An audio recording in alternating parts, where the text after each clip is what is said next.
கண்ணியத்துக்குரிய சகோதரிகளே, நாங்கள் ஒவ்வொருத்தரும் மனப்பாடம் விட்டிருக்க வேண்டிய பிரார்த்தனை. சாதாரணமாக மழை பொழிகிற பொழுது நாம் ஓத வேண்டிய பிரார்த்தனை அல்லாஹும்ம ஸய்யிபன் நாஃபியா, யா அல்லாஹ் இந்த மழையை பிரயோசனம் உள்ள மழையாக ஆக்கி தருவாயாக என்று நாங்கள் பிரார்த்திக்க வேண்டும்.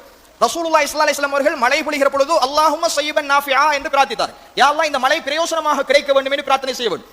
அதே நேரம் இந்த மழை எங்களுக்கு சோதனையாக ஆகி வேதனையாக மாறுகிற சந்தர்ப்பத்தில், நாம் வெள்ளத்தால் பாதிக்கப்படுகிற இப்படியான இக்கட்டான நிலையை நாங்கள் எதிர்நோக்குகிற சந்தர்ப்பத்தில் ரசூலுல்லாஹி ஸல்லல்லாஹு அலைஹி வஸல்லம் அவர்கள் அல்லாஹ்விடத்தில் பிரார்த்தித்தார்கள், அல்லாஹும்ம ஹவாலைனா வலா அலைனா, யா அல்லாஹ் இந்த மலையை எங்களுடைய சுற்றுச்சூழல் எங்களை அண்டிய பிரதேசங்களுக்கு நீ நகர்த்தி விடுவாயாக, இதை எங்கள் மீது நீ அதாபாக ஆக்கி விடாதே.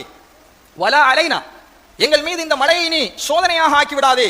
அல்லாஹும்ம அலல் ஆகாமி வல்லிராபி வபுதூனில் அவ்தியதி வமனாபித்தி ஷஜர், யா அல்லாஹ் மேட்டு பகுதிகளில், மலைகள் குன்றுகள் இருக்கிற பகுதிகளில், அதே மாதிரி ஓடைகள் நீர்த்தேக்கங்கள் இருக்கிற பகுதிகளில், மரங்கள் முளைக்கின்ற காடுகளில் இந்த மலையை நீ திருப்பி விடுவாயாக என்று ரசூலுல்லாஹி ஸல்லல்லாஹு அலைஹி வஸல்லம் அவர்கள் அல்லாஹ்விடத்தில் பிரார்த்தனை செய்தார்கள். அந்த ஓயாமல் பெய்த மழை நின்றது என்கிற வரலாற்றை கணியத்துக்குரிய சகோதரர்களை புகாரிலே பார்க்கிறோம்.